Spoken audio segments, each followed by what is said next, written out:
All right, what's up, my friends, and welcome to another episode of the OCD and Anxiety Show. My name is Matt Cotty, and I'm a licensed clinical social worker and the creator of the AAA Response. So, in this episode, I want to talk about how exposure and response prevention can literally rewire the brain. And so, let me kind of clarify what I mean by that. So, when we do exposure and response prevention, right, and this is really the kind of cornerstone gold standard methodology, if you will, or treatment modality for the spectrum of anxiety or stress related disorders, right? So when we're talking about anxiety, we're talking about futuristic fears, right? And our body is setting off the stress response, and there's nothing actually happening in the present. So we're experiencing these extreme high levels of stress, and there's nothing to do because the thing we're afraid of isn't actually happening, right? When the stress response is designed to put us in action right now for threats that are currently happening right now. And the problem with anxiety is that there's endless amounts of possibilities that can happen in our future. So if we're always stressing about something that could happen, we can literally spend our entire lives in the state of stress while simultaneously being completely safe. And so when it comes to phobias, when it comes to OCD, when it comes to panic and panic disorder, or general anxiety, or even PTSD, right? Exposure and response prevention is a tool and that we can use to essentially challenge what are the stress response going off in our body. So how and the reason this is so effective, and really it's an absolute necessity in my opinion as part of the treatment modality. It's not the only tool that we should use, but it needs to happen because what's happening with anxiety is, again, we are perceiving that we're in danger when we're really not. Okay, so what this allows us to do is actually change our belief structures and our perception, right? That's really what exposure and response prevention is about. It's about changing a perception. And because if let's say that I have a contamination fear, right? Let's just use that as an example. And I have a fear of touching doorknobs. Well, doorknobs by and large aren't dangerous, but I've seen plenty of people, right, who will touch a doorknob and literally go into that fight or flight. So the process of exposure is to touch a doorknob or to touch a contaminated object in this particular instance, and then prevent yourself from responding with a behavior that would immediately alleviate your fears, right? So in this case, prevent yourself from washing or doing mental behaviors like rumination, analyzing, trying to reassure yourself, or avoid interchecking and all that other stuff. And I know there's a lot to that. And I have a free guide that can kind of outline this process a little more in depth for you. I put it in the links in the notes, so it can just kind of help you understand the high level concept of exposure. But anyways, when it comes to what exposure really does for us, okay, so if we are able to stand in the face of something we're afraid of and actually challenge to see if something really happens, what happens is our brain's forced to, in this situation, to say, is this actually dangerous? And should I keep setting off the stress response in the future? So let's use the example of flying, right? If someone's afraid of flying and they avoid planes, well, every time they avoid a plane, they reinforce the idea that flying is dangerous, right? So the exposure would be actually getting on a plane, right? And the plane would take off and it would land. And the moment that it lands, that person's brain, if they didn't do any compulsions, is forced into the situation to challenge, like, was that actually dangerous? Like, I was afraid, the plane took off, it landed, and now I'm safe. And by forcing the brain into that position, the brain's then forced to question, like, hey, should I actually set off this stress response about this particular event? Because we can be afraid of things that aren't actually dangerous, right? In fact, that's most of our fears, right? If nothing's actually happening, there's no real reason to be in the stress response. Many people are afraid of losing their house one day, right? Or losing money, right? It's not actually happening, but they live in this state of fear over that, right? So when it comes to exposure and response prevention, what we're doing is we're essentially reprogramming the stress response by repetitive exposure to an event. So it challenges our subconscious, right? Because our stress response is in the subconscious, right? We don't actively tell our brain to set off the fight or flight response. It does it subconsciously, and it does it based on our perception and beliefs. So when we're able to actually stand in the face of fear and not do any behaviors to reinforce it, it forces the reprogramming of the stress response not to go off in that situation, because our brain doesn't want to use energy if it doesn't have to, right? Also, it challenges our beliefs and perceptions about that event. Okay, so when we're doing exposure and response prevention, I want to be clear that we're not putting that there's no one that ever gets hurt during exposure and response prevention. We don't do actually dangerous things, right? We're challenging perceptions that a person has, or that that we have as individuals, about an event that most people really don't hold, right? So most people don't have a problem opening doorknobs, for instance, getting on planes, right? Most people can do these activities. So and what happens is usually the fear gets to the point where it becomes very limiting for the person to continue living like that. So that's why we do exposure and response prevention. And through the process of neuroplasticity, the brain begins to create new circuitry, right? And this is what the most fascinating and hopeful information that I ever learned on my journey to recovery was this idea of neuroplasticity, the idea that your brain can literally rewire, right, through Hebb's law and the quantum Zeno effect. And it doesn't matter. Dr. Jeffrey Schwartz has a great book, and Dr. Rebecca Gladding, called "You Are Not Your Brain," and they explain neuroplasticity really well in that book. And I'm sure there's many other resources on that as well. But when you through the process of repetitive exposure, you're able to create new circuitry and new connections and new wiring in the brain. And that is what ultimately allows the healing over time, so that people can actually kind of recategorize fears in your mind. And you've probably seen this in your life. There's probably been things that you've been afraid of in the past that you aren't afraid of anymore. And this is how exposure works, right? So people will always ask, well, am I going to have these thoughts forever, right? Am I gonna have this question in my mind forever? And the belief is that I'm always gonna have this emotional response to this question, or this thought, or this idea, or this image that bothers me. Through exposure, what we do is we essentially separate the emotional reaction that's happening, and we calm the emotional response down, and the question or thought becomes recategorized in your brain as just another thought and question. The best way I can explain exposure to someone of how it's going to look at the end is, think of a fear you used to have and have that thought in your mind right now, and watch as you just have no reaction to it, right? Whether it's, what if a monster's under my bed, or it might be a thing you used to worry about when you were 12, and you can have that thought and essentially coexist with that thought, and there's no emotional charge with it. Through the process of exposure, we can take the thought and fear that you currently have and actually achieve that same emotional reactive state, where there's just a habituated state, right? Meaning like there's an indifference to it. There's an ambivalence. It's just kind of, yeah, that's a thought, right?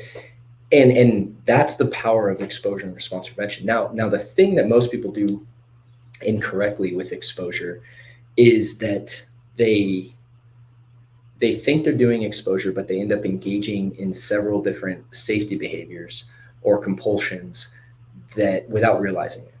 And that's really where the AAA response comes into play, is that most of the behaviors we actually do are right in our head. So you see, most people can see the physical behaviors they do, right? The washing of the hands, the avoidance, the getting reassurance, the reading the same article again and again, right? Because you physically do these things.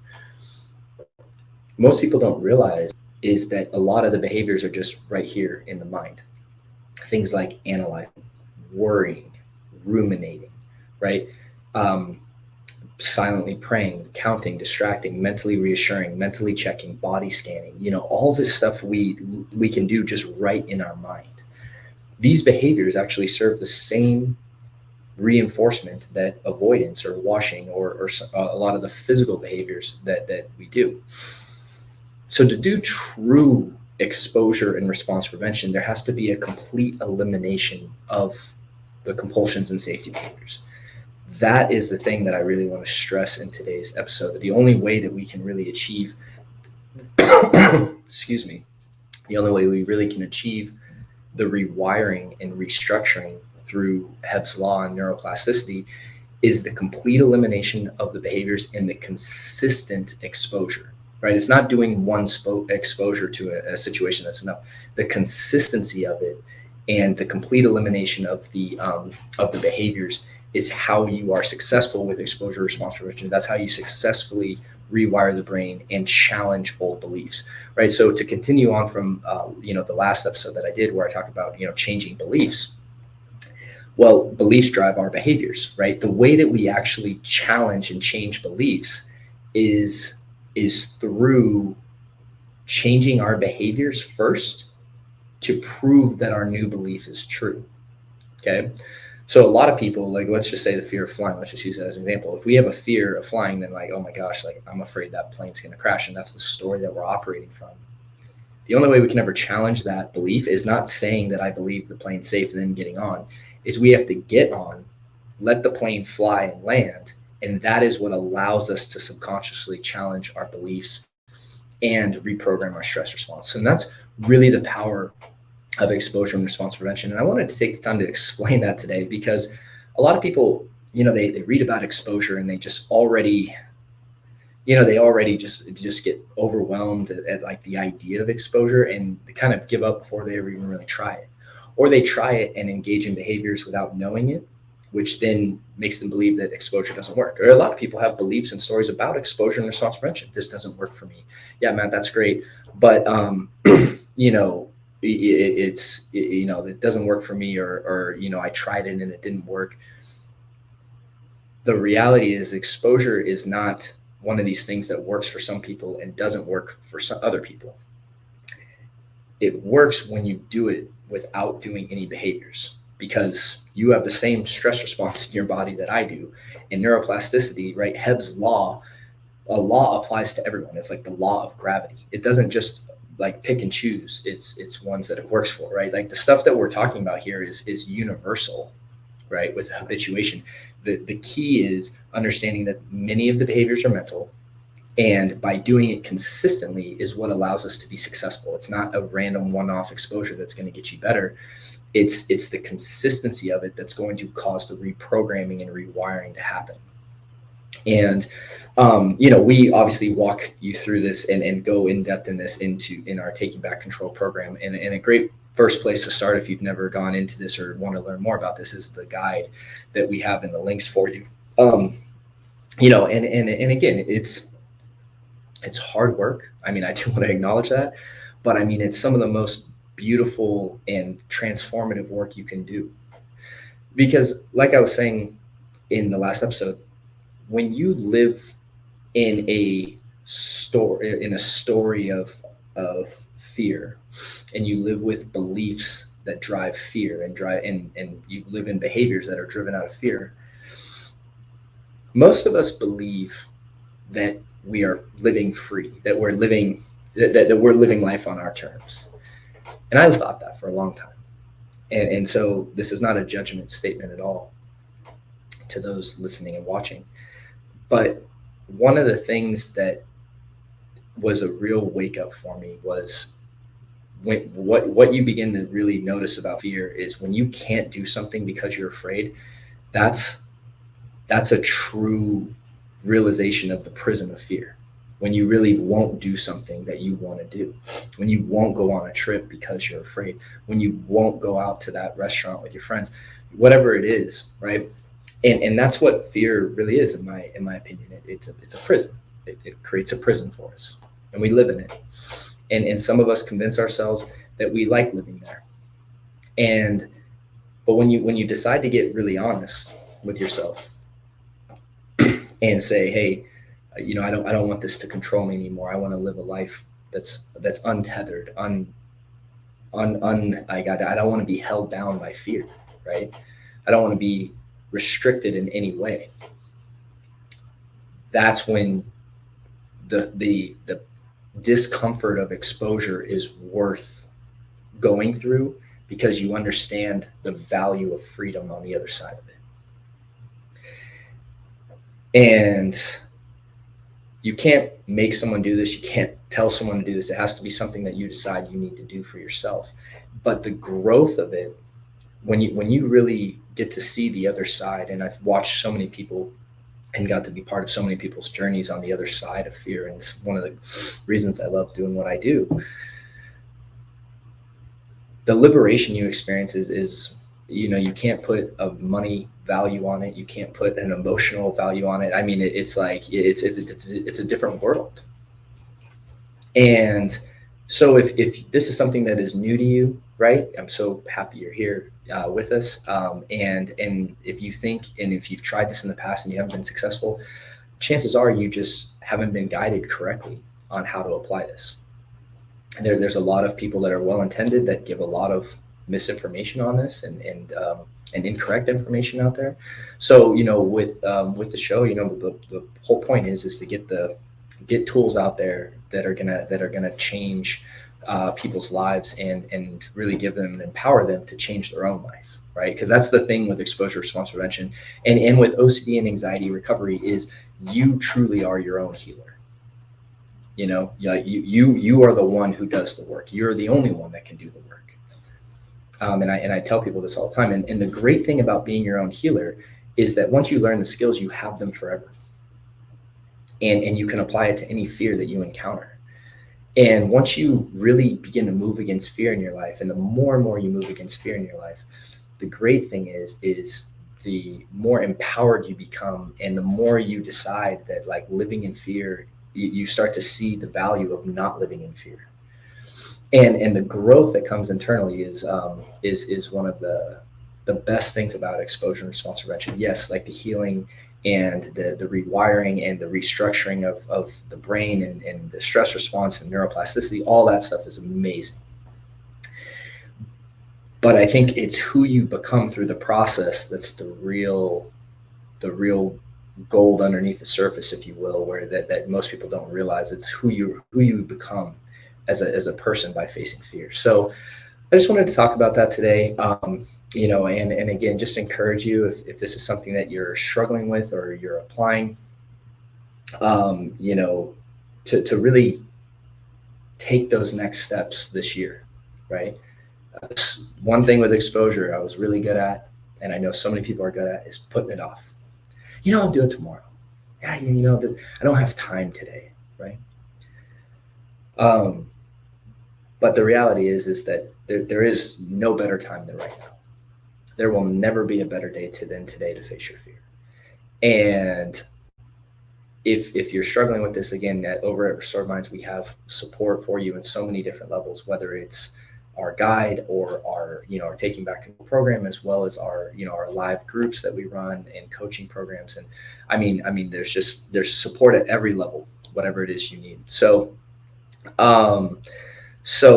please, check us out over at Restored Minds. We have links right down below to get you started. And just thank you for taking the time to be with us on this episode today. We're so excited that you're here.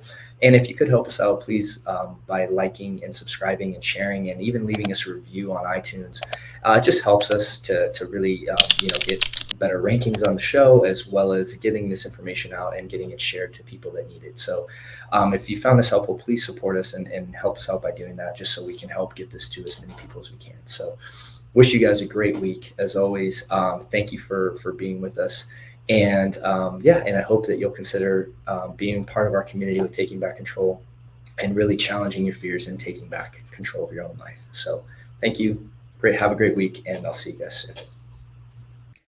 Thank you so much for watching that video. And so if you're struggling with OCD and anxiety, I just wanted to let you know that we have a free training for you over at Restored Minds, where you can start learning how to use our AAA response to really break out of that loop and ultimately take back control of your life. And all you need to do to access is just click the little link below, and you'll be taken to a page where you can register today. Thank you so much.